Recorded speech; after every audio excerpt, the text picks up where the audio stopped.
मेरा नाम मुजम्मिल है और currently I am associated with PwC, locally known as AF Ferguson. अगर सुना हो आपने, रैंक नंबर 1 फर्म इन पाकिस्तान और अल्हम्दुलिल्लाह ग्लोबली बिग 4 में आती है। अच्छा जी,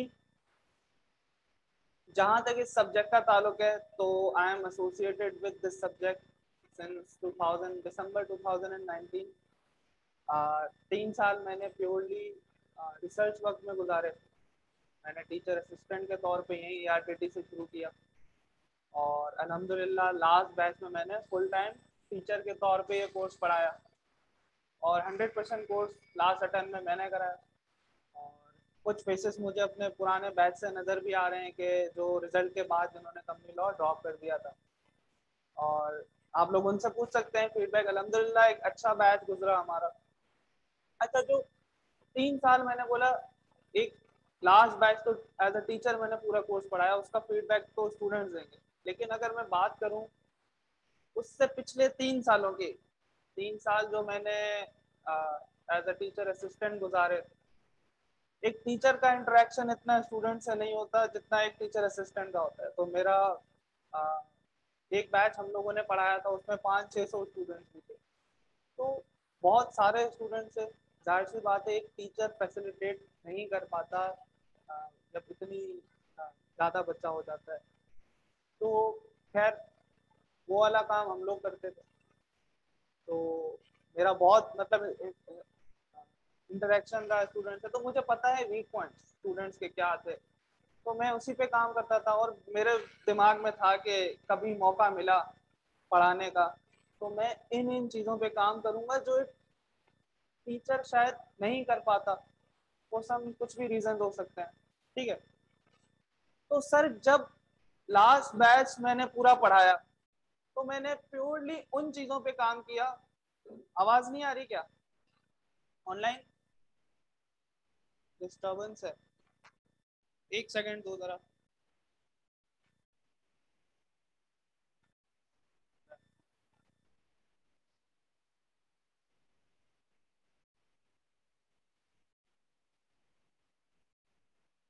अभी सही है आवाज़ या अभी भी डिस्टर्बेंस है आवाज़?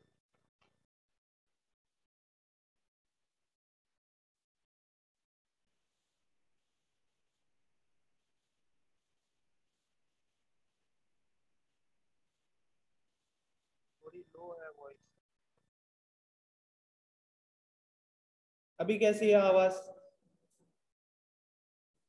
आवाज़ पे क्लियर करना, क्योंकि मैं नहीं चाहता बाद में जब रिकॉर्डिंग आए तो उसमें आवाज़ में मसले हो। बिल्कुल सही है आवाज़ तो बताना, मसला है तो सही कर देंगे, इशू नहीं है। ठीक है, ओके। अच्छा जी, तो मैं कह रहा था कि जब मैंने as a teacher assistant time गुजारा 3 साल, 2019 में मैंने शुरू किया था, तो मुझे वीक पॉइंट्स पता थे बेसिकली कि बच्चे को मसला कहाँ होता है। तो हमने उसके ऊपर काम किया। लास्ट वक्त में सबसे जो मेन चीज जिस पे हमने काम किया वो क्या थी? Subject management. सब्जेक्ट मैनेजमेंट क्या थी कि सर मुझे पता है जब मैं स्टूडेंट था तो मसले क्या होते थे, सही है। हमने जिनसे पढ़ा माशाल्लाह एक्सपीरियंस बाबू से, तो क्या करते हैं वो जिस चीज से पढ़ाते हैं और जो चीज हम याद करते हैं वो आपस में मैच ही नहीं करती। एट द एंड बच्चा कंफ्यूज कि यार सर ने तो पढ़ाया उसमें पहले ये आ रहा था, अब जब मैं याद कर रहा हूँ पहले ये आ रहा है, तो मैं करूँ क्या? तो सर हम पूरा कोर्स पीपीटी से लेके चलेंगे। जो मेरे स्टूडेंट्स हैं आप उनसे पूछ सकते हैं, सर हमने लास्ट बैच में लेके चले, मैं अपने पीपीटी नोट से पढ़ाऊंगा। उसमें क्या है पूरी चीजें ब्रेक डाउन हुई हैं। जब आप आखिर में बैठोगे ना इसको घुमाओगे तो आपके मतलब मोबाइल फोन में सारी चीजें आपके हाथ में एक 1 पेज पे होंगी कि भाई आसानी से आप चीजों को ब्रेक डाउन कर सकोगे, सही है। लेकिन आप याद कहाँ से करोगे? याद करने के लिए मैं नोट्स भी दूंगा, हम स्टडी टेक्स्ट भी यूज करेंगे, लेकिन जो मैं पढ़ाऊंगा जहां से आप याद करोगे और मेरे समरी नोट्स तीनों आपस में अलाइन होंगे। ऐसा नहीं होगा मैं पढ़ाऊंगा किसी और सीक्वेंस में, आपको याद करने के लिए जो चीज मिलेगी वो कुछ और हो और समरी नोट्स अलग ही जा रहे हो, ऐसा नहीं होगा, सही है। तो सब्जेक्ट मैनेजमेंट जो मैंने कहा, सब्जेक्ट मैनेजमेंट में सबसे पहली चीज ऑर्गेनाइज्ड, सही है। तो मेरे नोट्स या मेरा टीचिंग स्टाइल जो है पूरा ऑर्गेनाइज तरीके से कि जो मैं पढ़ाऊंगा वही हम याद करेंगे और वही समरी नोट्स होंगे। तो तीनों चीजें आपस में अलाइन होगी, स्कैटर्ड कुछ भी नहीं होगा। सही है। मैं नहीं चाहता मेरा बच्चा क्लास के बाद या आखिर में जब वो याद करने बैठे तो पहले तो ये चीज देखता रहे कि भाई क्या मैं जो पढ़ रहा हूँ वो इससे मैच हो रहा है कि नहीं हो रहा। सारी चीजें मैच होंगी 100%। ठीक है सर। दूसरी चीज सब्जेक्ट मैनेजमेंट में हमारी क्लासेस होंगी इफेक्टिव। इफेक्टिव इसलिए क्योंकि जो क्लास के पीछे का काम है ऑलरेडी पीपीटीज पे मैं कर चुका हूँ। सही है। 1.25 घंटे की, 1 घंटे की भी क्लासेस हुई हमारे पिछले बैच में, मैक्सिमम 1.5 घंटे की। ठीक है। उसके बावजूद 100% पास पेपर, 2009 तक के पास पेपर की ड्राफ्टिंग के साथ हमने 2 महीने पहले कोर्स खत्म किया, डिस्पाइट द फैक्ट कि पिछले बैचेस में 2 ईदें भी थी, छुट्टियां भी थी, सारे मतलब फेस्टिवल्स उसमें थे। इस बैच में हमारा ऐसा कोई सीन नहीं है, कोई मुहर्रम, रमजान, कोई ईद नहीं है। सही है। कोई पब्लिक हॉलीडे होगा नहीं। तो हम कोशिश करेंगे हम दिसंबर में अपना कोर्स खत्म कर देंगे। ठीक है। With 100% pass papers, 100% pass papers 2009 तक, पास पेपर के सॉल्यूशंस, ड्राफ्ट, एक एक पास पेपर हम क्लास में ड्राफ्ट करेंगे, एक एक एग्जामिनर कमेंट पढ़ेंगे। ठीक है। अच्छा, एग्जामिनर कमेंट क्यों पढ़ेंगे भाई? देखो एग्जामिनर कमेंट में वो करता क्या है, अगर किसी ने पढ़े हो तो वो बताता है कि भाई इस सवाल में बच्चों ने ये मिस कर दिया या बच्चों से ये मिस हो गया, ये गलत लिख दिया। तो जब हमारे पास दूसरों की गलतियां पड़ी हैं तो हम उनसे सीख के क्यों नहीं जाएं? हाँ भाई, गलती देखो, नई गलती करके आना पेपर में कोई मसला नहीं, लेकिन जो गलतियां हम दूसरों की गलतियों से सीखेंगे वो गलती हम एटलीस्ट नहीं दोहराएंगे। एक एक सवाल करने के बाद जब आप एग्जामिनर कमेंट पढ़ेंगे तो आप लोग खुद क्लास में देखोगे हाँ यार मैंने भी ये कर लिया, तो अगली दफा आपके माइंड में वो होगा। ठीक है। उसके अलावा तीसरी चीज ड्राफ्टिंग। सर लास्ट बैच में हमने ड्राफ्टिंग पे इतना काम किया कि मतलब मुझे पर्सनली बहुत खुशी हुई थी। पर्सनली बहुत खुशी हुई थी किस बात की? सर इस बात की कि ऐसे स्टूडेंट्स थे मेरी क्लास में जिनको लिखना नहीं आता था। भाई मैं एक बिलो एवरेज स्टूडेंट रहा, मुझे भी अंग्रेजी लिखने में मसला होता था। तो मैंने स्पेशली ना उनके ऊपर काम किया और मुझे इतनी खुशी हुई कि लास्ट जब बैच हमारा एंड होने वाला था वो सब मतलब एक बहुत अच्छी ड्राफ्टिंग करने लग गए थे, क्योंकि हमने एक पैटर्न सेट कर लिए थे कि भाई इस तरीके का सवाल आएगा तो हमारा जवाब लिखने का तरीका ये होगा, उसको हम स्टार्ट इस तरीके से करेंगे, उसको हम एंड इस तरीके से करेंगे। ठीक है। तो करते करते करते एक एक बच्चे की मैंने खुद ड्राफ्टिंग चेक की। ठीक है। जामिता बैठी हुई है, ये बता सकेंगी, ये रिजल्ट तक हमारे साथ थी। तो मैं खुद सवाल देके क्लास में चेक करता हूँ एक एक बच्चे का आंसर। ठीक है। और हम फिर एग्जामिनर कमेंट पढ़ के उस गलती के ऊपर काम करते हैं ताकि दोबारा उस तरह के सवाल में वो वाली गलती ना हो। नई गलती हो मसला नहीं है, पुरानी गलती नहीं दोहराएंगे। ठीक है। तो इस तरह करते करते करते एक टाइम ऐसा आएगा सर, एक टाइम ऐसा आएगा कि इंशाल्लाह जब हमारे आंसर्स होंगे वो एग्जामिनेशन स्टैंडर्ड तक के या उससे अच्छे हो जाएंगे। ठीक है। अच्छा सर, ये बात हो गई सब्जेक्ट से रिलेटेड और मुझसे रिलेटेड। अब थोड़ा सा आगे चलते हैं। देखो आपके कैफ लेवल पे 2 लॉज हैं, Kaif 4 and Kaif 7। Kaif 4 business law पढ़ के आए काफी सारे बच्चे, और कैफ 7 कंपनी लॉ। बहुत सारे बच्चे ऐसे हैं जो डायरेक्ट पहला लॉ कंपनी लॉ दे रहे। कोई मसले वाली बात नहीं है, क्योंकि दोनों लॉज आपस में इंटरलिंक नहीं है। अगर किसी ने कंपनी लॉ पढ़ा है, बिजनेस लॉ नहीं पढ़ा, अगर वो बिजनेस लॉ पढ़ने जाता है कोई इशू नहीं है। किसी ने बिजनेस लॉ पढ़ा है, कंपनी लॉ नहीं पढ़ा, अभी पढ़ रहा है पहली दफा कंपनी लॉ डायरेक्ट, तो कोई इशू नहीं है, क्योंकि आपस में चीजें लिंक्ड नहीं है। ठीक है। बिजनेस लॉ क्या है sir? Business law mainly deal with partnership या सोल प्रोप्राइटरशिप बिजनेस। ऐसा ही है कि भाई वो ऐसे बिजनेसेस के बारे में डील कर रहा होता है, वो बता रहा होता है कि यहाँ तो जिसमें पार्टनरशिप के सिनेरियो होंगे या सोल प्रोप्राइटरशिप के आपस में उनके ताल्लुकात खराब हो गए, उसने उसको सू कर दिया, ये कर दिया, वो कर दिया, वो उससे ट्रेड कर रहा है, उससे बिजनेस कर रहा है, उस चीज से रिलेटेड है। और कुछ पोर्शन कंपनी इसके अंदर कॉर्पोरेट लॉस का डाला इस दफा है, क्या जो मैंने कवर किया था इस दफा बिजनेस लॉ में कंपटीशन एक्ट हो गया, डेटा प्रोटेक्शन एक्ट हो गया। तो इस दफा जो था ये 2-3 चैप्टर बिजनेस लॉ में मैंने कवर कराए थे। ठीक है। और सर फिर कंपनी लॉ। देखो कंपनी लॉ आपका सेकंड लास्ट सब्जेक्ट है। अभी इसके बाद या 6 महीने बाद आप लोग इंशाल्लाह फर्म्स में अप्लाई करोगे, सही है। तो जब आपका कैफ हो जाएगा, आप फर्म में जाओगे, आप ऑडिट किसका करोगे? कंपनीज का करोगे, सही है। जब बीइंग एन ऑडिटर आप जाओगे किसी भी क्लाइंट पे, तो वो कंपनी होगी, कंपनी का ऑडिट करोगे। तो सर वहां पे जो लॉ काम आएगा, वहां पे जो लॉ काम आएगा वो होगा कंपनी लॉ, ठीक है। तो इंशाल्लाह इस पेपर को जो हम पढ़ेंगे, सिर्फ इसलिए नहीं पढ़ेंगे कि पेपर पास हो जाए, हमारे पास थोड़ी बहुत नॉलेज भी जमा हो जाए कि जब हम कल को क्लाइंट पे जाते हैं, अपनी फर्म को रिप्रेजेंट करने जाते हैं, तो एटलीस्ट हम क्या हो, हमारे पास कुछ नॉलेज हो उस सब्जेक्ट की, सही बात है। तो sir company law deal with companies. देखो कुछ बच्चे होंगे जो बिग 4 में जाएंगे, कुछ नहीं भी जाएंगे, क्योंकि हमारा डिमांड एंड सप्लाई का गेम है। जैसे अभी 1200 बच्चे कैफ क्वालिफाइड बैठे हुए, कंपटीशन इतना है, फर्म कितने उठाएगी? सबसे ज्यादा बच्चे जो है पीडब्ल्यूसी उठाती है, लेट से 100 बच्चे उसने उठा लिए 6 महीने में, सही है। फिर केपीएमजी ने उठा लिए 30-40, 10-12 ईवाई ने उठा लिए। बिग 4 तो बिग 3 हो गया, अब यही खत्म, डिलॉयट चले गए पाकिस्तान से, ठीक है। बाकी बच्चे कहाँ जाएंगे? ए कैटेगरीज, बी कैटेगरीज, छोटी फर्म में जाएंगे, जाहिर सी बात है। बाकी जो 800 बच्चा पीछे बैठा है आर्टिकल से शुरू करेगा ना, तो देखो उससे कोई फर्क नहीं पड़ता आपकी फर्म कौन सी है, आपका क्लाइंट कौन सा है सीवी पे, ये भी मैटर करता है। छोटी जो बड़ी फर्म है, पीडब्ल्यूसी में भी छोटे क्लाइंट्स है, बड़े क्लाइंट है, छोटी फर्म में भी बड़े क्लाइंट्स है, छोटे क्लाइंट्स है। तो देखो अच्छे क्लाइंट किसको मिलते हैं? सीनियर्स जब बैठते हैं ना लंच पे या कहीं भी, तो डिस्कशन हो रही होती है, यार ये लड़का तो चीता है, ये बंदी अच्छी है, इसके पास नॉलेज है, काम करती है। तो जितने आप नॉलेजेबल होंगे, जितनी आपकी नॉलेज अच्छी होगी, आपका इंप्रेशन फर्म में अच्छा जाएगा। तो नॉलेज सिर्फ रिपोर्टिंग की नहीं होनी चाहिए ऑडिट करने के लिए, लॉ की भी होनी चाहिए, क्योंकि ऑडिट के अंदर हम लॉ की कंप्लायंसेस भी देख रहे होते हैं, ठीक है जी। तो इसलिए मैं फिर से कह रहा हूं कि ये बताने का मकसद ये था कि इसको सिर्फ पेपर पास करने के लिए नहीं पढ़ना, इसको सीखने के लिए भी पढ़ना कंपनी लॉ को, कि कल को आप फर्म में जाओ तो आपको इस सब्जेक्ट की नॉलेज की बेस पे आप डिफरेंशिएट करो बाकी अपने बैचमेट से फर्म में, ठीक है। चल आगे बढ़ते हैं। कंपनी लॉ क्यों आया भाई?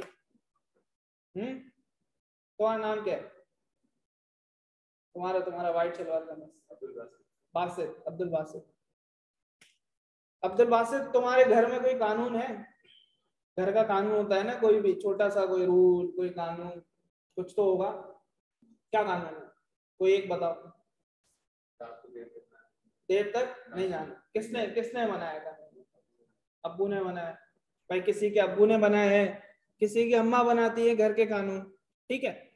तो क्यों बनाया? देर तक ना आओ, क्यों बनाया? तुम्हारे भले के लिए बनाया, सही बात है ना, कि भाई अगर इनके अब्बा चाहते हैं कि घर में मतलब एक चीज सिस्टम के तहत चले, इनके अब्बा ने क्या किया, कोई लेट नहीं आएगा घर में, 10 बजे 11 बजे का कट ऑफ टाइम लगा दिया।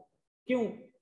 इनके भले के लिए, सही है, क्योंकि हालात अच्छे नहीं है भाई, जाहिर सी बात है। तो सर कंपनी लॉ क्यों आया? कंपनी लॉ क्यों बनाया गवर्नमेंट ने? देखो कंपनी लॉ क्यों बनाया, जो बंदा पैसे डालते हैं कंपनी में, शेयर होल्डर्स जो इन्वेस्ट करते हैं भाई, उनका इंटरेस्ट प्रोटेक्ट करने के लिए, उनका इंटरेस्ट प्रोटेक्ट करने के लिए कंपनी लॉ है, सही है। छोटी सी मिसाल लेते हैं, छोटी सी मिसाल लेते हैं भाई, अब्दुल बासित ही, चलो अब्दुल बासित ने क्या किया, अब्दुल बासित ने कंपनी में इन्वेस्ट किया। हाँ भाई एफआर पढ़ के आए हो ना। अब्दुल बासित ने जब इन्वेस्ट किया तो क्यों किया होगा? डिविडेंड मिलेगा भाई, डिविडेंड मिलेगा, डिविडेंड मिलेगा।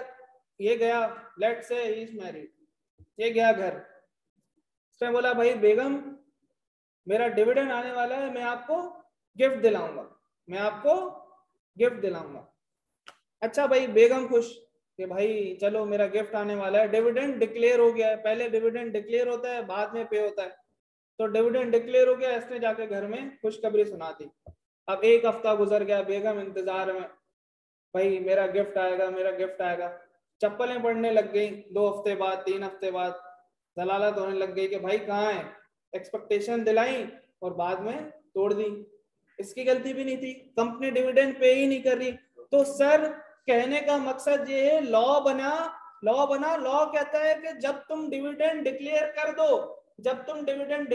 दो, तो फला दिन के अंदर, सही है, पे कर देना। अब मैं डेज बता नहीं रहा हूं, आगे चल के ये पढ़ेंगे, सिर्फ एक मिसाल दे रहा हूं कि लॉ बना क्यों, कि भाई अगर कोई ऐसा कानून नहीं होता कि डिविडेंड डिक्लेयर होने के बाद इतने दिन में पे कर देना, तो अंधी मची हुई होती, कोई कंपनी पे ही नहीं कर रही थी।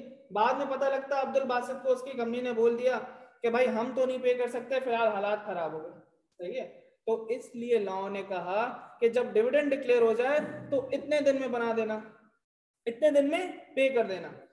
तो कहने का मकसद ये कि अगर किसी चीज को सिस्टमैटिक मैनर के तहत चलाना है तो उसका कानून बना दो, उसका लॉ बना दो, ताकि दो राय ही ना हो, उसके दिमाग में पहले से फिक्स हो, मैं ये काम करूंगा तो मुझे इस प्रोसेस के तहत जाना है, मैं ये काम करूंगा तो मुझे इस प्रोसेस के तहत जाना है, और इतने इतने दिन में करना है, ताकि एक चीज का दायरे कार रहे, सही है।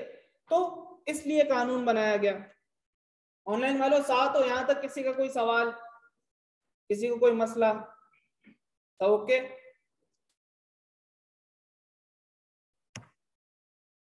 अच्छा जी, कंपनी, एक ब्रीफ बैकग्राउंड कि कंपनी आई कहां से, कंपनी का कॉन्सेप्ट कहां से है। कोर्स से कोई ताल्लुक नहीं है, अभी तक हमने कोर्स का एक भी लफ्ज नहीं पढ़ा, सही है। देखो मैं चाहता हूं पहले दिन पे कुछ चीजें, जो मेरा स्टूडेंट हो उसकी कुछ चीजें क्लियर हो, ताकि जब हम कोर्स स्टार्ट करें तो बैक एंड पे ये जो बच्चों वाले जनरल सवाल होते हैं आए ना आए, तब भी आए तो भी पूछ लेना, ठीक है। अच्छा, कंपनी की history, industrial revolution, world war के बाद, तबाही मचाने के बाद, दुनिया का सत्यानाश करने के बाद लोगों में शऊर आया, सही है, अकल आई कि भाई जंग में कुछ नहीं रखा, तब माया है, सही है। तो क्या हुआ भाई, लोगों में शऊर आया, थोड़ा कारोबार की तरफ रुझान बढ़ा लोगों का। लेट से एक खोखा था, खोखे वाले ने देखा कि यार मैं अपने इलाके में, लेट से एक चीज है जो दूसरे इलाके में नहीं है, वो अगर वहां जाके बेचता है, अपने इलाके में जो 100 रुपए की बेच रहा था वहां 200 की बिक रही थी, लोग खरीद रहे थे, उसने देखा यार इसमें तो मुनाफा है।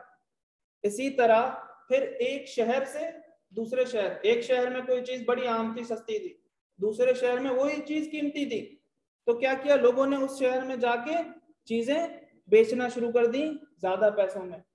फिर यही कॉन्सेप्ट एक मुल्क से दूसरे मुल्क तक बढ़ा कि भाई किसी मुल्क में पेट्रोल तो इतना सस्ता है, सही है, 2 दिरहम 3 दिरहम में टैंक फुल, तो यहाँ 250 रुपए लीटर। तो क्या हुआ भाई, उन्होंने वहां जाके बेचना शुरू कर दिया चीजें। तो सर इस तरह कर कराते चीजों की डिमांड बढ़ने लगी, सही है। चीजों की जब डिमांड बढ़ने लगी तो जाहिर सी बात है, डिमांड सप्लाई का गेम है, सप्लाई भी बढ़ गई उसकी, सप्लाई बढ़ी तो हमें सप्लाई को मीट करने के लिए क्या किया, प्रोडक्शन बढ़ानी पड़ी कंपनीज को। देखो जब प्रोडक्शन बढ़ानी पड़ी तो जाहिर सी बात है अपने प्लांट उन्होंने एक्सपेंड किए, जो मशीनरी थी बड़ी मशीनरी लगानी पड़ी, तो उस मशीनरी को फाइनेंस करने के लिए पैसा नहीं था लोगों के पास, लोगों ने क्या किया, आपस में पैसे जोड़ जोड़ के वो प्लांट लगाए। इस तरह कॉन्सेप्ट बना कि जनरल पब्लिक से पैसे लेने लग गए लोग, सही है, एक पूल बना के कंपनी खोलने लग गए। तो सर वहां से करते करते करते जॉइंट स्टॉक कंपनीज के कॉन्सेप्ट को एक बूम मिला कि भाई हम एक कंपनी भी बना सकते हैं जिसमें आम आवाम का पैसा हो और उनको उनके बदले में रिटर्न मिले, ठीक है। तो यहां से एक कंपनीज, एक जॉइंट स्टॉक कंपनीज का कॉन्सेप्ट शुरू हुआ। अच्छा जी, आगे बढ़ूं अगर मैं, सेक्शंस एंड सब सेक्शंस, बहुत ही बेसिक बात है। बेयर एक्ट का एक पेज है, बेयर एक्ट क्या है, जिसमें हमारे लॉज लिखे होते हैं, वो किताब जिसमें कानून लिखे हैं, सही है, उसका एक पेज लगाया मैंने यहाँ पे। ये क्यों लगाया है सर? सर ये देख रहे हैं आप, टू जो बोल्ड हुआ है, इसको हम कहते हैं सेक्शन, ठीक है जी। और सर इसके नीचे ये 1 2 3 एंड 4, ये सब क्या है, सब सेक्शंस, इनको हम कहते हैं सब सेक्शंस। ये मैं उनके लिए बता रहा हूं जिन्होंने कभी कोई लॉ पढ़ा ही नहीं है, ताकि बाद में अगर हम ये रेफरेंसेस यूज करें तो वर्ड से फेमिलियर हो। अच्छा, ये हो गया सेक्शंस और ये हो गए सब सेक्शंस। अभी ये कोई मैं चीज पढ़ा नहीं रहा हूं, सिर्फ सेक्शंस और सब सेक्शन का कॉन्सेप्ट बता रहा हूं। अच्छा पेपर में सर क्या ये सेक्शन नंबर हमारे होंगे, लिखना लाजमी होंगे? नहीं। आईकैप आपसे ये डिमांड नहीं करता कि लेट से उसने कोई डेफिनेशन पूछी है तो आप बताओ कि ये सेक्शन 2 के सब सेक्शन 3 में लिखी हुई है, ये नहीं। सिंपल आपको कॉन्सेप्ट डिलीवर करना है, ठीक है जी। फिर सर कंपनी लॉ में या किसी भी लॉ में कुछ खास 3 तरह की डेफिनेशन होती है। जो डेफिनेशन होती हैं उनको 3 हिस्सों में ब्रेक किया गया है। अभी भी आपके कोर्स का ऐसा नहीं है, जनरल बात है सर। एक होती है इंक्लूसिव डेफिनेशन, सही है। इंक्लूसिव डेफिनेशन क्या होती है सर? कुछ लॉ के अंदर डेफिनेशन होंगी, जो स्टार्ट होंगी ना लॉ उसकी डेफिनेशन बताएगा, तो होगा कि दिस इंक्लूड्स, इंक्लूड से शुरू होंगी वो, ठीक है जी। सर कुछ डेफिनेशन ऐसी होंगी जो एक्सक्लूसिव डेफिनेशन होंगी, ठीक है, वो स्टार्ट हो रही होंगी एक्सक्लूड। अच्छा जब लॉ को कोई डेफिनेशन के अंदर कुछ स्पेसिफिक चीजें डालना होती हैं तो वो इंक्लूसिव डेफिनेशन बनाता है कि इससे इस लफ्ज से मुराद है फला फला फला। जैसे एक्सपर्ट, लेट से लॉ ने एक्सपर्ट की डेफिनेशन बताई, उसने बोला एक्सपर्ट के अंदर एक्सपर्ट इंक्लूड्स इंजीनियर्स, अकाउंटेंट्स और ये जिसके अंदर कुछ चीजें। अच्छा कुछ ऐसी जनरल डेफिनेशन हो लेकिन कुछ एक आध चीजें हटानी हो तो वो बता के फिर बोल देता है बट एक्सक्लूड्स, कि ये नहीं डालना इस डेफिनेशन में। फिर सर तीसरी टर्म होती है एग्जॉस्टिव डेफिनेशन, सही है। एग्जॉस्टिव क्या होती है? एग्जॉस्टिव होती है मींस, अगर उसको किसी चीज का मतलब समझाना होता है कि इसका मतलब क्या है तो लॉ शुरू करता है दिस मींस, और फिर आगे जैसे कंपनी की डेफिनेशन है कंपनी मींस, तो बता रहे कंपनी का मतलब क्या है। फिर सर ये कोई अलग से टर्म नहीं है, हाइब्रिड का मतलब ये है कि इनमें से ऐसा भी हो सकता है लॉ के अंदर at a time 2 word use हो रहे हैं, तो ऐसी डेफिनेशंस को हम बोलते हैं हाइब्रिड डेफिनेशंस, ठीक है जी। तो कुछ जर्नल बातें, अभी तक मैंने कोई चैप्टर नहीं खोला ना, मैंने बताया कि कोर्स में क्या है, सब आगे आ रहा है, आराम आराम से बेसिक चीजें लेके जा रहे हैं, सही है जी। अच्छा जी टाइप्स ऑफ डेफिनेशन हमने देख लिया, टाइप्स ऑफ डेफिनेशन हमने देख लिया। अगर मैं कहूं कंपनी लॉ, भाई हमने ये देख लिया कि कंपनी लॉ क्यों आया, हमने टाइप्स ऑफ डेफिनेशन देख लिया, लॉ ने अपनी डेफिनेशन कैसे बताई है? सर सेक्शन 2 में सब सेक्शन 18 में लॉ ने बताया कि कंपनी लॉ है क्या, सही है भाई, उसने अपनी डेफिनेशन दी है। तो सर लॉ कहता है कंपनी लॉ मींस, कौन सी डेफिनेशन है? एग्जॉस्टिव डेफिनेशन, सही है। कंपनी लॉ मींस, लॉ की नजर में कंपनी लॉ का मतलब क्या है? कहता है रिपील्ड कंपनीज एक्ट 1913, गोरों का कानून, पाकिस्तान बनने से पहले जो गोरों का कानून था, ये कहता है वो भी कंपनी लॉ है, ठीक है। और फिर सर कंपनीज ऑर्डिनेंस 1984, पाकिस्तान बनने के बहुत सारे सालों के बाद जाके हमने अपना कोई ऑर्डिनेंस लाया, सही है। फिर सर कंपनीज ऑर्डिनेंस 2016, और सर अब क्या हमारा चल रहा है कंपनीज एक्ट 2017। तो सर लॉ कहता है मेरी नजर में लॉ क्या है? लॉ का मतलब है रिपील्ड एक्ट 1913, 1913 गोरों का कानून, वो भी कंपनी लॉ है, ठीक है। कंपनीज ऑर्डिनेंस 1984 वो भी लॉ है, 2016 का ऑर्डिनेंस भी बोलता है कंपनी लॉ है, और last but not the least companies act 2017 वो भी लॉ की डेफिनेशन में आता है। अच्छा जी एक चीज नोट करने वाली है, कहीं कहीं आ रहा है एक्ट और कहीं आ रहा है ऑर्डिनेंस, तो जो बिजनेस लॉ के बच्चे हैं वो इस टर्म से फेमिलियर होंगे कि इसमें देखो, अगर एक्ट ऑफ पार्लियामेंट मतलब एक नेशनल असेंबली से कोई अगर लॉ पास होके आता है तो उसको हम क्या कहते हैं? एक्ट कहते हैं। और अगर कोई सदर कोई कानून ऑर्डिनेंस के तहत पास कर देता है तो वो ऑर्डिनेंस होता है, ठीक है जी। तो ये डिफरेंस है एक्ट और ऑर्डिनेंस में। अच्छा जी लॉ देख लिया हमने कि लॉ ने अपनी डेफिनेशन कैसे बताई है। अब हम मेन चीज पे आते हैं कंपनी, हम कंपनी लॉ पढ़ रहे हैं ना, कंपनी क्या है? हाँ भाई, कौन बताएगा? जनरल बात करूं तो कंपनी क्या है, हम पढ़ चुके हैं, कॉमर्स के बच्चों को तो वैसे ही पता होगा, लीगल एंटिटी होती है, फला फला, ये चीजें सारी, सही है। ये देखो आ गए हमारे पास डेफिनेशन। लेकिन सर लॉ ने अपनी डेफिनेशन ऐसे नहीं बताई। जनरल लफ्ज और लॉ के लफ्जों में फर्क है, सही है। वही जो बच्चे कहते हैं ना कि भाई हम अपने अल्फाज में लिख लें, तो यही फर्क होता है, जनरल लफ्ज अलग होते हैं, लॉ ने उसी चीज को किसी अलग अंदाज में बताया होता है। अच्छा, कंपनी की डेफिनेशन बताइए, कंपनी मींस, ये भी एग्जॉस्टिव डेफिनेशन बताइए, सही है। एग्जॉस्टिव मतलब बोल रहा है जो है यही है, इसके अलावा कुछ नहीं है, सही है आपकी। तो company means a company, company means a company which is form and registered under the companies act और द कंपनी लॉ। एक लव, एक लाइन की, 1.5 लाइन की डेफिनेशन है, लेकिन इसके पीछे लॉजिक है। लॉजिक क्या है? कह रहा है, लॉ कह रहा है कि भाई कंपनी क्या है, कहता है कंपनी मींस अ कंपनी। ये क्या बात कर रहा है? Company means a company which is formed and registered under the companies act और द कंपनी लॉ। तो वो कह रहा है कि भाई ये बीच में देख रहे हो लफ्ज एंड, तो बोल रहा है कंपनी तब होगी जब दो कंडीशन पूरी हो जाएंगी, एंड लगाया है बीच में। लॉ की नजर में जब एंड है तो दोनों बातें पूरी करना लाजमी है। कहता है फॉर्म्ड एंड रजिस्टर्ड, कि एक तो फॉर्म हुई हो और दूसरा रजिस्टर्ड भी हुई हो। किससे सर? सर कंपनीज एक्ट से या फिर कंपनी लॉ से। ये क्या बात हुई कंपनी लॉ से? सिर्फ कंपनीज एक्ट लिख देता। ये जो हमने पढ़ा ना कंपनी लॉ, इसलिए सर मैंने शुरुआत की पहले कंपनी लॉ की डेफिनेशन से, कि लॉ क्या है, 1913, 1984, 2016, 2017। तो सर इसलिए लॉ ने डेफिनेशन कैसी बनाई?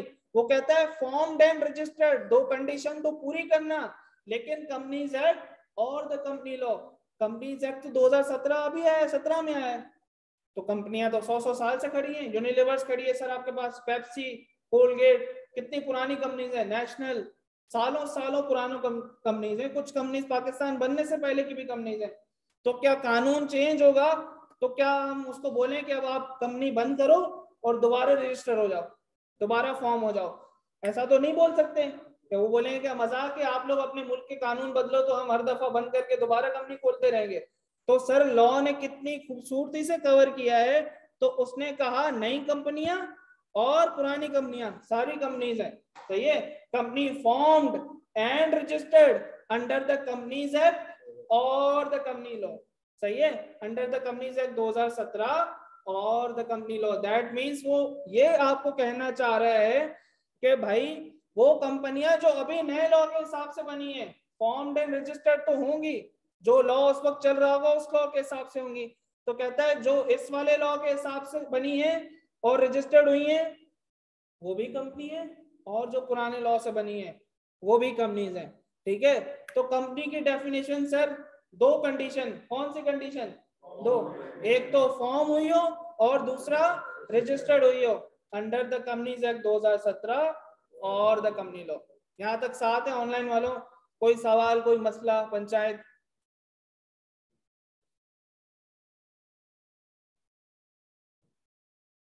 क्लियर है? गुड। आगे बढ़ जाएं? कॉपी करना है? वैसे शेयर कर दूंगा मैं स्लाइड्स अभी क्लास के बाद।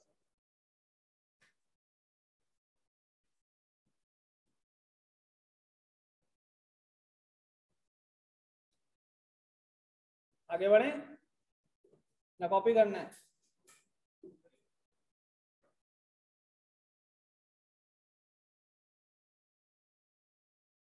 चलो 2 मिनट ले लो, कॉपी करो पहले।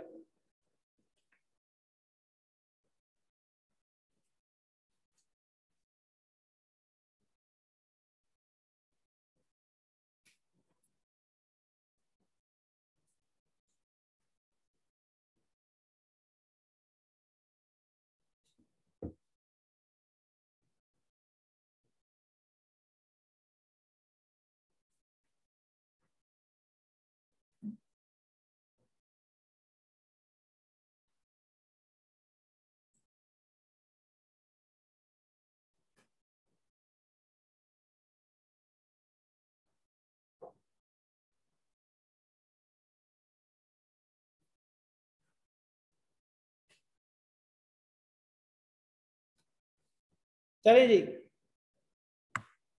आगे बढ़ते हैं, ये मैं शेयर कर दूंगा वैसे आप लोगों के साथ। अच्छा जी आगे एक और बेसिक कॉन्सेप्ट, शेयर। शेयर क्या है? किसका हिस्सा? सही है, कंपनी में इक्विटी का हिस्सा। सही है, इक्विटी का एक portion. Sir act and ordinary difference दोबारा एक्सप्लेन करते हैं। हसान देखो, एक्ट क्या होता है? अगर दो चीजें होती हैं, या तो नेशनल असेंबली होगी आपकी, या तो वो प्रेसिडेंशियल ऑर्डर के थ्रू आएगा। अगर कोई कानून नेशनल असेंबली में पास हुआ, उसके ऊपर करारदाद पेश हुई, वो मंजूर हुई, वो एक्ट हो जाएगा। सही है। अगर कोई कानून डायरेक्ट प्रेसिडेंट हाउस से आएगा तो वो क्या हो जाएगा? ऑर्डिनेंस हो जाएगा। सही है, बस ये सिंपल सा डिफरेंस है।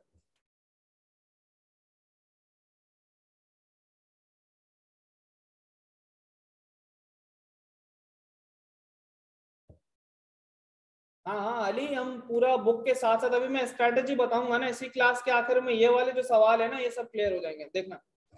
अच्छा, व्हाट इज शेयर? शेयर क्या है सर? शेयर है एक इक्विटी का पोर्शन, पोर्शन ऑफ इक्विटी। अच्छा, इस शेयर को प्रूफ करने के लिए मेरे पास क्या एविडेंस होगा? Share certificate. सही है। तो सर एक बेसिक सा सवाल है कि शेयर सर्टिफिकेट होगा तो वो बंदा कौन हो जाएगा? Share holder. सही है। तो सर ये एक टर्म है जो बहुत यूज होगी, मैं चाहता था पहली क्लास में फेमिलियर हो जाए। सही है सर। इसके अलावा एक इंपॉर्टेंट चीज, member versus share holder. Share holder और मेंबर कौन है? सर शेयर होल्डर तो एक सिंपल टर्म है, आप शुरू से पढ़े आ रहे हैं। सर एक और टर्म होती है कंपनी लॉ में, मेंबर। अच्छा भाई, शेयर होल्डर छोटा होता है, मेंबर बड़ा होता है, ऐसा है? सही है। वो जवान होता है, जब वो बुढ़ा हो जाता है उसको मेंबर बोलते हैं। नहीं सर ऐसा नहीं है, ऐसा नहीं है। देखो, शेयर होल्डर बनना है, अभी हमने देखा शेयर होल्डर बनना है, क्या कर लो? शेयर खरीद लो, शेयर होल्डर बन जाओगे। लेकिन अगर मेंबर बनना है, सर मेंबर बनने के एक से ज्यादा तरीके हैं। एक तरीका तो ये है, शेयर खरीद लो मेंबर भी बन जाओगे। तो सर क्या मैं ये कह सकता हूं कि जो शेयर होल्डर है वो मेंबर भी है?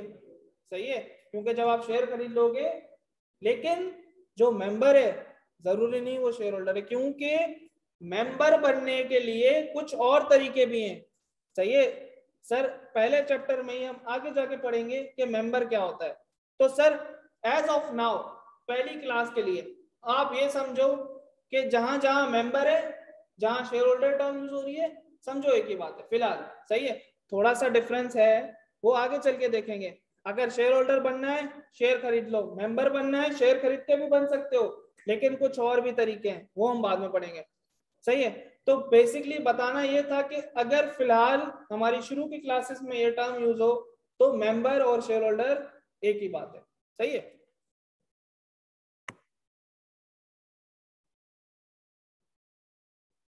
आसान जरूरी नहीं है, यानी जरूरी नहीं है सारे मेंबर बोर्ड ऑफ डायरेक्टर में थोड़ी होते हैं। सही है, मेंबर तो 1 लाख भी हो सकते हैं, बोर्ड ऑफ डायरेक्टर 1 लाख थोड़ी होंगे। सही है।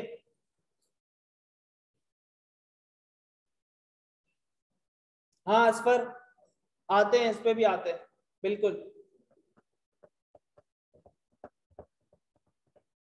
अच्छा जी, कोर्स आउटलाइन। कोर्स आउटलाइन पे आते हैं। सर आपके कंपनी लॉ के टोटल 12 चैप्टर्स हैं। सर 12 चैप्टर्स हैं जहां पे आप कंपनी के इंट्रोडक्शन बनने से लेके कंपनी चलती कैसे है, उसकी मीटिंग्स, प्रॉस्पेक्टस, शेयर कैपिटल वगैरह सारी, मैनेजमेंट से लेके अकाउंट्स, डिविडेंड और कंपनी बंद होने तक सब पढ़ोगे। सर कोर्स आउटलाइन बताने का मकसद ये है कि देखो, पहली चीज मैंने कही थी कि ऑर्गेनाइज होने का सबसे पहला तरीका क्या है? हमें पता तो हो कि हम पढ़ने क्या जा रहे हैं। सही है। देखो किसी भी चीज को एक अच्छे तरीके से अकम्प्लिश करना है ना, 3 फेजेस में तोड़ दो उसको, प्लानिंग, एग्जीक्यूशन और कंप्लीशन। सही है। तो भाई जब पहली क्लास के अंदर प्लानिंग ही नहीं करेंगे तो through out the batch execute कैसे करेंगे? एग्जीक्यूट नहीं होगा तो सर चीजें टाइम पे कंप्लीट नहीं होंगी। सही है, तो सर हम अपने तीनों फेजेस को बहुत अच्छे से लेके चलेंगे। जैसे प्लानिंग अभी हम करेंगे कि हम कौन सी चीज को क्यों पढ़ रहे हैं, वो वेटेज कितनी रखती है। सर इसी कोर्स आउटलाइन को अब मैं लेट से मुझे पता नहीं, मैंने कोई प्लानिंग नहीं की है, मैं पढ़ता हुआ आ रहा हूँ शुरू से। सही है, चैप्टर 1 से लेके पेपर तक, चैप्टर 11 हो सके मैंने कहा चलो यार अल्लाह का नाम लेके आखिरी चैप्टर छोड़ के जाता हूँ। सही है सर, अगर मैं आपको बोलूं कि इसकी 15 से 20 मार्क की ग्रेड है, फिर मैंने 11 चैप्टर कर लिए, मुझे पता नहीं था, मैं 20 नंबर का पेपर छोड़ के चले गए अल्लाह का नाम लेके। भाई अल्लाह का नाम लेके, भाई प्लानिंग तो कर, अल्लाह ने दिमाग दिया उसको यूज तो कर। तो भाई इसलिए आपको पता होना चाहिए कौन सा चैप्टर कितनी वेटेज रखता है। ग्रेड बता रहा हूँ, बिल्कुल तला ग्रेड पे ही आ रहा हूँ। देखो सर, इसलिए मैंने क्या किया, इन चैप्टर्स को आपको ग्रेड में तोड़ दिया। सही है सर, पहली ग्रेड है incorporations and issuance of share. Sir 3 chapter आते हैं इसके अंदर और 15 से 20 मार्क्स की ग्रेड है। और सर आपके दूसरे जो 3 चैप्टर हैं 6, 7 और 10, सर 25 से 20 मार्क की ग्रेड है। लेकिन सर मैं कहूंगा ये एक ही ग्रेड है। सही है, मैं कहूंगा ये एक ही ग्रेड है 40 से 45 मार्क्स की, क्योंकि इन 2 ग्रेड्स को बाइफरकेट करना मुश्किल है। इसके कुछ टॉपिक हैं जो इसमें जाते हैं, इसके कुछ टॉपिक हैं जो इधर आते हैं, इनके नाम के हिसाब से। ठीक है, जो आईकैप ने इनको नाम दिया है। सही है, तो बेसिकली हम इसको मर्ज करके बोल सकते हैं कि ये 40 से 45 मार्क की ग्रेड है। ठीक है जी।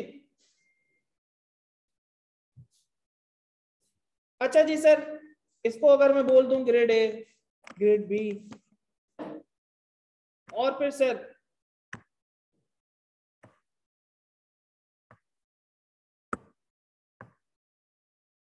20 से 30 नंबर की आपकी ये कंपनी लॉ का मतलब एक कोर है।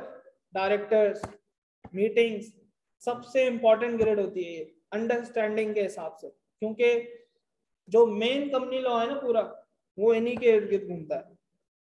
सही है, फिर सर 100 और मार्क्स गेनिंग ग्रेड आपकी accounts and dividend. Sir 2 chapter हैं 15 से 20 मार्क्स।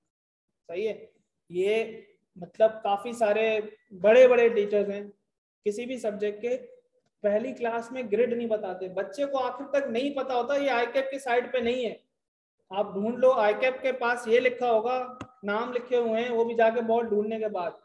सही है, तो मुझे लगता है एक टीचर को पहली क्लास में वही प्लानिंग फेज में बताना चाहिए। अब देखो, अगर मैं याद करने के हिसाब से तो मुझे प्रायोरिटी इन 2 चैप्टर्स को नहीं देनी चाहिए। 3 पेज का चैप्टर है ये थोड़ा सा बड़ा है, 7-8 पेजेस का होगा। ठीक है, 15 से 20 मार्क मेरे पेपर में सिक्योर हो गए। सर ये बहुत छोटा सा चैप्टर है, वाइंडिंग अप, 3-4 सेक्शन डाले हैं कि अपने आपके पास। सही है, वैसा तो इसके 100-150 सेक्शन है कॉर्पोरेट लॉज में। इसके कितने मार्क्स हैं पता है? 15 से 20 मार्क्स। तो सर अगर मैं ये 3 चैप्टर कर लूं, मतलब 40 मार्क्स तो मेरे यहाँ से आ गए। तो अगर मुझे पता ही नहीं है, तो मैं उसको बाइफरकेट कैसे करूंगा? एज पर केस स्टडीज पूरे बुक से आती हैं, ऐसा कोई चैप्टर नहीं है कि मैं बोल दूं कि इस चैप्टर से स्ट्रेट फॉरवर्ड पूछेगा और यहाँ से केस स्टडीज पूछेगा। लास्ट टाइम का पेपर देखो तुम और मतलब 14 तबक रोशन हो जाएंगे बच्चों के जो उसने पेपर दिया है। भाई आहिस्ता आहिस्ता कॉर्पोरेट लॉस का पेपर, अगर आप लोगों को बताऊं, मैं किसी को नहीं पता हो, कॉर्पोरेट लॉस का पेपर आपका ओपन बुक है, उसके अंदर आप बेरेक्ट लेके जा सकते हो। लॉ के पेपर में आप किताब लेके जा सकते हो, बच्चों को पता ही नहीं लगता कि आया कहाँ से। 30 लॉज हैं कॉर्पोरेट लॉज में, कंपनीज एक्ट या कंपनी लॉ उसका एक पार्ट है। जितना आपका कोर्स है कंपनी लॉ का वो पूरा नहीं है, कॉर्पोरेट लॉज में उससे ज्यादा कोर्स है कंपनी लॉ का, और वो उसके अलावा 29 लॉज और हैं। बच्चा याद करके जाता था, मतलब कैसे याद करे? आईकैप ने वो ओपन बुक किया हुआ है, इतना खतरनाक पेपर बनाता है वो, पता भी नहीं लगता कि भाई पूछ कहाँ से रहा है, क्या पूछना चाह रहा है। सही है, तो आपकी वही थोड़ी सी वो भी अपनी वो वाली स्ट्रेटेजी नीचे ला रहे हैं, क्योंकि एग्जामिनर तो सेम है ना भाई, सही, वो आपको नीचे से ही ट्रेन कर रहा है ताकि जब आप ऊपर आओ तो मतलब एक तरफ आपको शॉक नहीं लगे। तो छोटे छोटे झटके वो नीचे से देना शुरू कर दिए उसने। तो लास्ट अटेम्प्ट का पेपर उसकी एक निशानी है। सही है, हमने लास्ट अटेम्प्ट में इसके ऊपर बहुत काम किया था। मैं एक दिन आईकेप की वेबसाइट ऐसे ही विजिट कर रहा था तो मैंने देखा इसमें समर 2022 का पेपर। मैंने कहा ये फाइनल का पेपर इसने यहाँ क्यों रखा हुआ है आईकेप के कैप 7। मैंने कहा यार कोई इंडिकेशन तो नहीं दे रहा कि ये भाई ऐसी तबाही मचाने वाला हो, और पेपर में ऐसा हुआ। उसने उस तरीके का पेपर बनाने की कोशिश की नीचे लेवल पे भी, लेकिन कुछ मार्क्स वो रखता है स्ट्रेट फॉरवर्ड। सही है, क्योंकि जाहिर सी बात है हर लेवल का डिफरेंस होता है, उसको वो चीज मेंटेन करनी है। तो सर ये जो वाइंडिंग अप है, एक तो इसकी ग्रेड आसान, इसमें से टेस्टिंग आसान।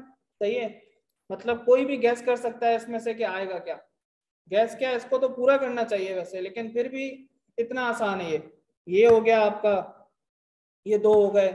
सही है, तो सर अगर मुझे पता नहीं होगा, अगर मुझे पता नहीं होगा कि मेरा कौन सा चैप्टर कितनी इंपॉर्टेंस रखता है, तो मैं उस हिसाब से तैयारी नहीं कर सकूंगा। ठीक है जी। तो सर ये ग्रेड हम डिस्कस कर चुके हैं, कॉपी कर लो। ये सबसे इंपॉर्टेंट चीज है ये आपकी आज की क्लास की। शारिक ये वाली कर लो, मैं पिछली वाली में लेके जा रहा हूँ। शेयर भी कर दूंगा वैसे मैं क्लास के फॉरन पर।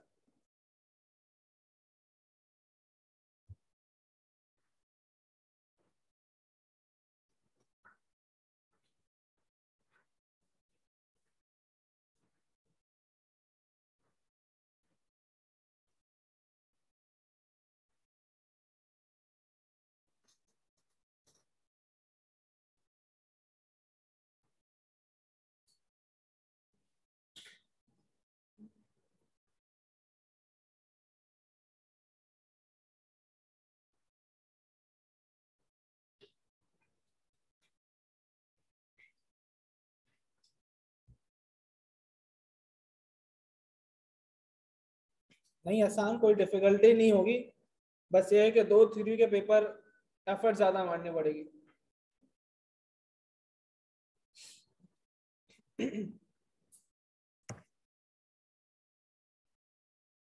पिक्चर लेनी है, पिक्चर ले लो। इससे पहले वाली स्लाइड पे आ जाते हैं भाई।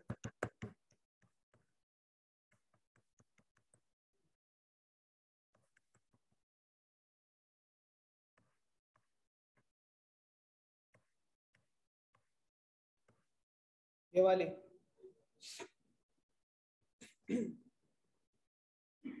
तस्वीर ले लो, क्लास के बाद तो वैसे ही मैं स्लाइड दे दूंगा।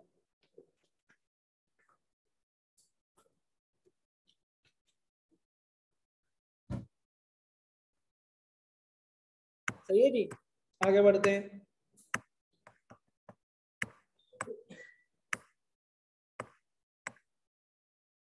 अच्छा सर, हमने कोर्स देख लिया, कुछ बेसिक जार्गन्स देख लिए।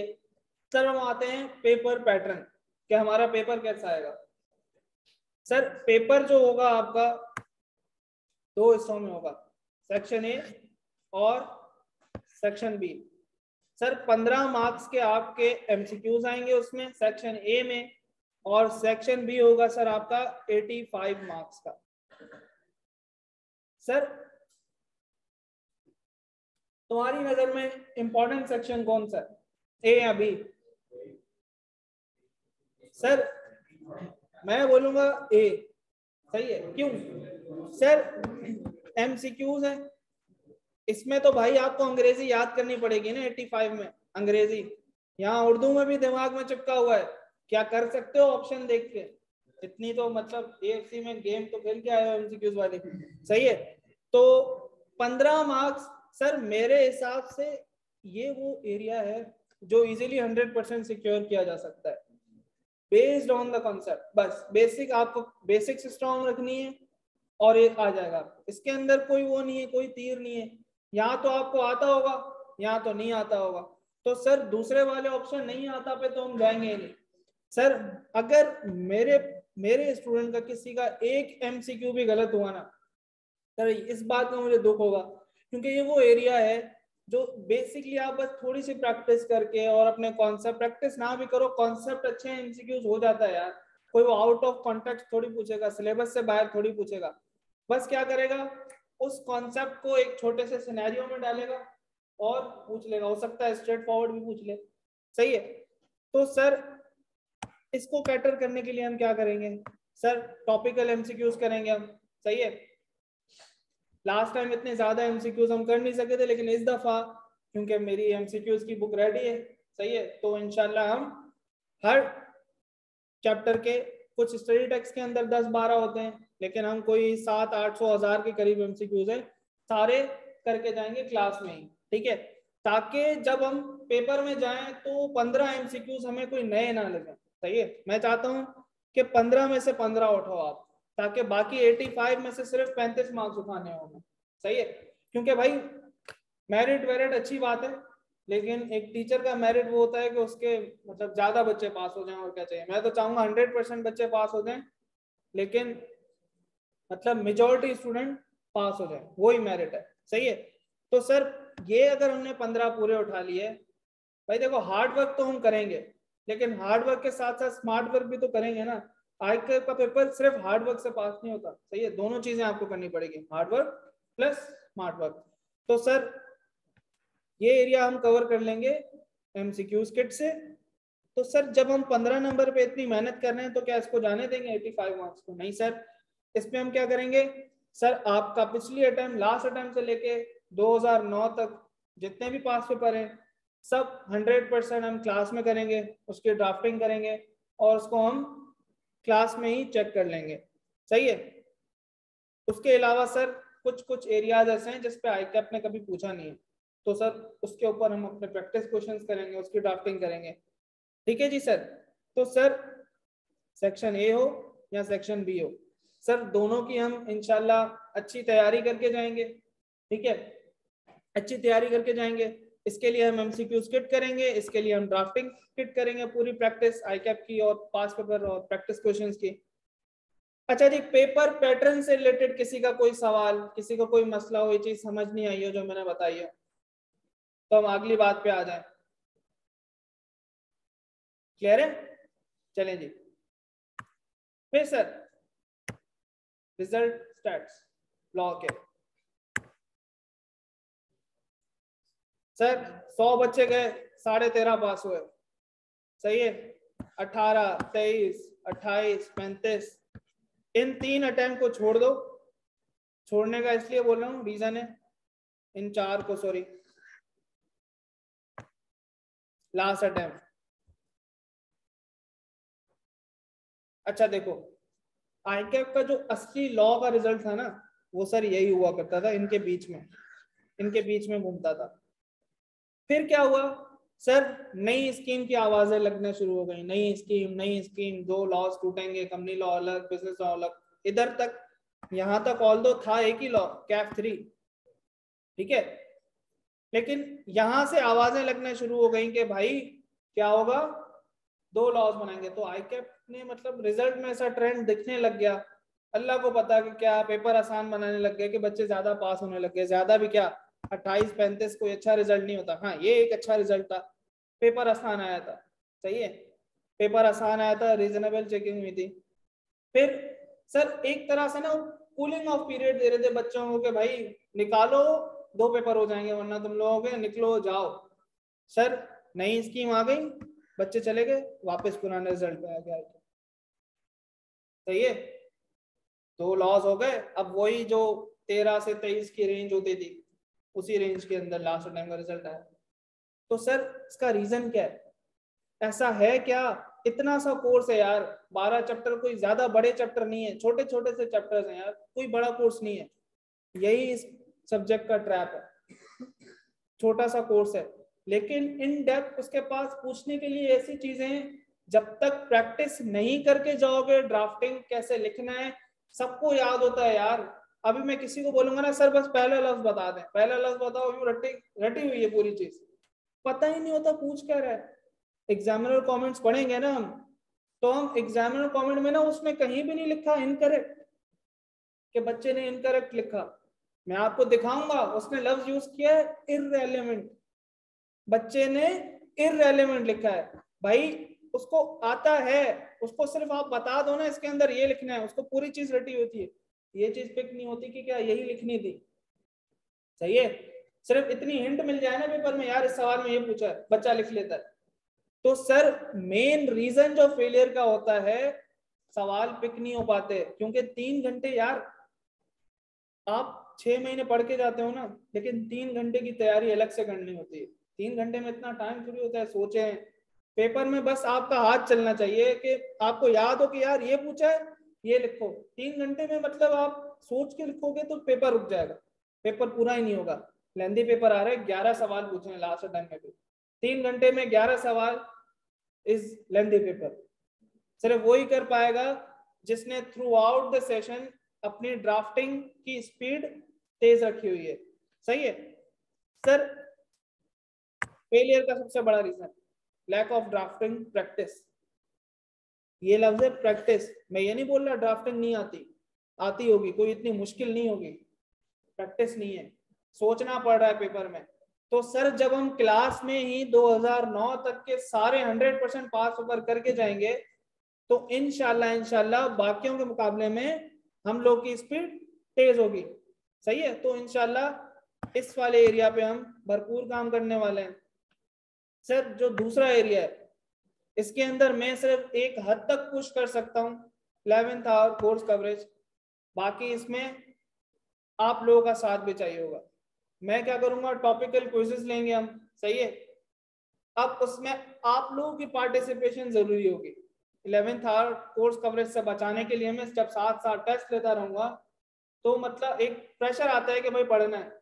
जब तक हमारी कौम ऐसी है ना, डंडे पे चलती है, तो खुद से तो करना ही नहीं है। तो जब तक कोई प्रेशर नहीं होगा हम लोग कोई काम नहीं करते। तो मैं अपनी तरफ से क्विजेस लगाऊंगा, लेकिन इसमें 2 वे होना चाहिए। आप लोगों का रिस्पॉन्स आपके भले का है।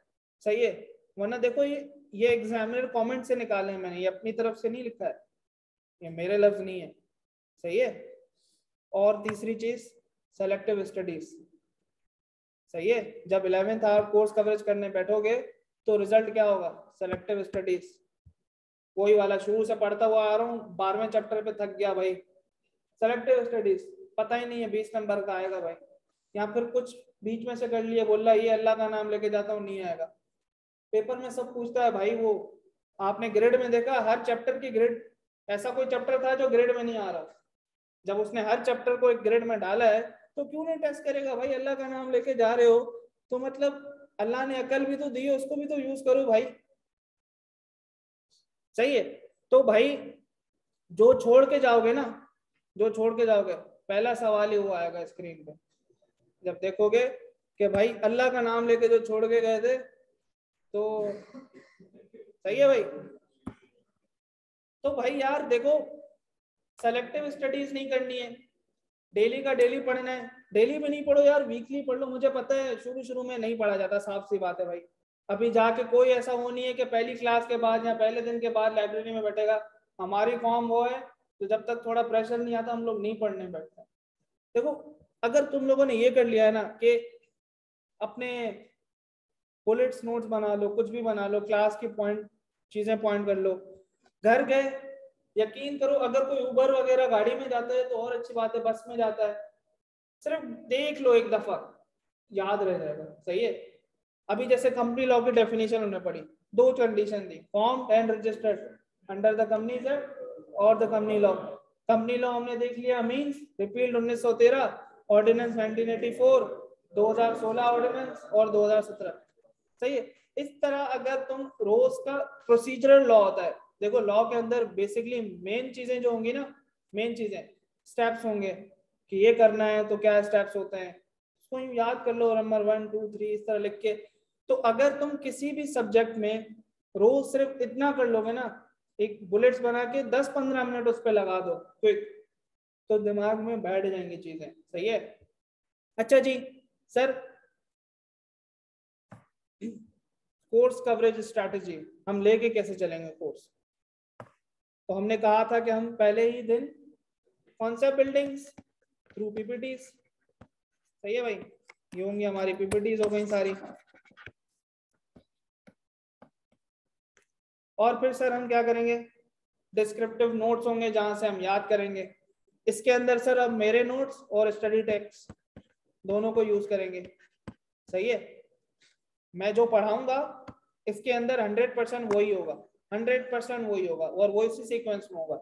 लेकिन फिर भी पढ़ाने के बाद मेरा ये तरीका होता है कि मैं उसको एक तरह आपको गो थ्रू करवाता हूँ चीजें यहाँ से भी, कि भाई याद जब बैठो तो फेमिलियर हो उस चीज से, नई चीज ना लगे।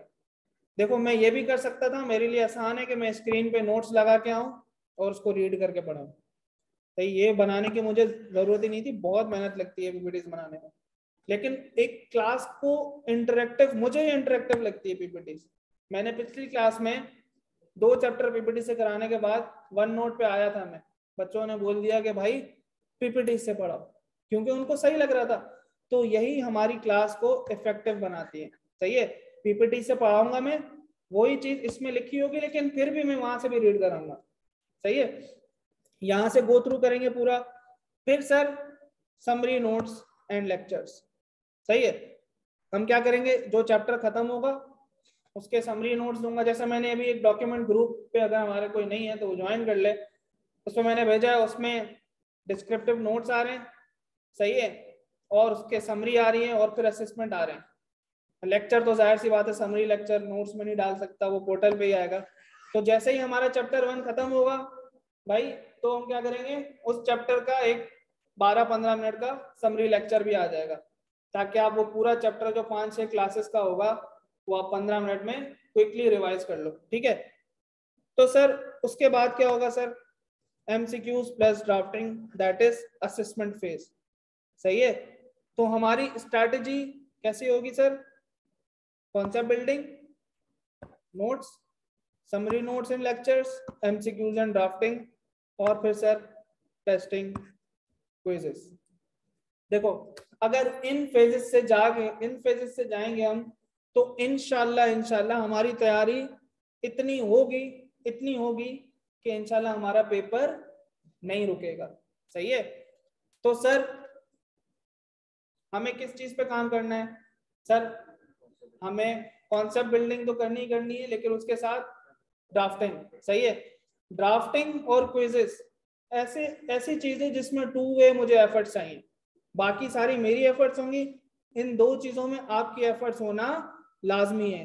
क्योंकि जाहिर सी बात है, आप लोग अगर करके मुझे चेक नहीं करवाओगे, क्लास में कर लेता हूं मैं, सही है, लेकिन कुछ बच्चे होते हैं इतना बेदिली से कर रहे होते हैं, लेकिन एट द एंड आपको पता लगेगा कि इसमें आपका ही फायदा है। देखो कुछ स्टूडेंट हैं पर्सनली मुझसे मिलने भी आए थे पेपर के बाद, मतलब मुझे अच्छा लगा कि वो स्टूडेंट्स थे। देखो एक इंटेलिजेंट जो चीते होते हैं ना, उनका वैसे मसला नहीं होता। खुशी इस बात की होती है कि जो मेरे जैसे एवरेज या बिलो एवरेज थे, जिनको लिखना इतना नहीं आता था, अगर वो थोड़ी सी एफर्ट्स लगा के करा के अच्छा सा अगर लिख लेते हैं, लिखना शुरू कर देते हैं, तो ये एक अचीवमेंट होती है।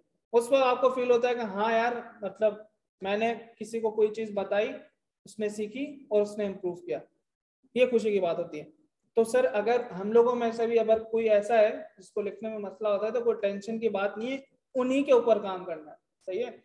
जो एक्स्ट्रा ऑर्डिनरी होता है उसके ऊपर मतलब इतनी एफर्ट जाहिर सी बात नहीं लगती, वो खुद पिक कर लेता है, लेकिन मजा उसको पढ़ाने में आता है जो थोड़ा कम समझता है या उसको चीजें देर से समझ आती है मेरी तरह, सही है। अच्छा आखिरी बात बोलूंगा, और पहला चैप्टर शुरू करना है या अगली क्लास से शुरू करें? आज मैंने कोई चैप्टर शुरू नहीं करा है, ये सिर्फ जनरल बातें हैं पूरी, ये कोई मतलब कोई कोर्स नहीं पढ़ा अभी हमने। पहला चैप्टर इंशाल्लाह मैं चाह रहा हूँ अगली क्लास से शुरू करें, इसको इंट्रोडक्टरी क्लास ही रखें तो बेहतर है, सही है सर। तो सर आज की क्लास में हमने क्या किया, हमने सबसे मेन चीज अपनी कोर्स आउटलाइन, उसको हमने ग्रेड वाइज ब्रेक किया, सही है। उसको ग्रेड वाइज ब्रेक करने के अलावा हमने कुछ मेजर और बेसिक्स कॉन्सेप्ट पढ़े। 2 चीजें थी हमने जो कोर्स वाली पढ़ी, एक कंपनी लॉ की डेफिनेशन और कंपनी की डेफिनेशन, जो हमें याद भी हो गई, सही है। तो सर इंशाल्लाह हम कोशिश करेंगे कि पूरे कोर्स को इस तरह लेके चलें कि जब हम क्लास के एंड पे हों तो वो लेक्चर हमारे दिमाग में, बस उसमें थोड़ी सी एफर्ट आपकी तरफ से इतनी चाहिए होगी कि उसको एक दफा रिवाइज कर लेना। उसके लिए मैं लेक्चर भी दूंगा भाई, समरी लेक्चर भी दूंगा, सही, और क्या करूं। तो आप लोग की एफर्ट्स होगी और मेरी होंगी, तो इंशाल्लाह हम मिल के ये पेपर के 50 नंबर वाली लाइन क्रॉस करेंगे इंशाल्लाह। ठीक है जी। तो आज की क्लास थोड़ा टाइम है, लेकिन मैं ऑफ कर रहा हूँ क्योंकि मैं नहीं चाह रहा कि अभी मैं चैप्टर शुरू करूँ, चाह रहा हूँ उसको बेसिक बेसिक ही रखते हैं आज की क्लास में। ठीक है जी। तो सर मिलते हैं अगली क्लास में इंशाल्लाह, कल होगी या परसों होगी। सही है। किसी को कोई चीज़ नहीं समझ में आई हो तो मुझे मैसेज कर सकता है। सर जिसने ग्रुप ज्वाइन नहीं किया व्हाट्सएप ग्रुप ज्वाइन कर ले, जिसका ग्रुप नहीं है तो मुझे व्हाट्सएप कर दे, मैं लिंक दे दूंगा ग्रुप का, मेरा व्हाट्सएप का नंबर है। ठीक है जी। तो सर मिलते हैं अगली क्लास में, अपना ख्याल रखिएगा। अल्लाह हाफिज।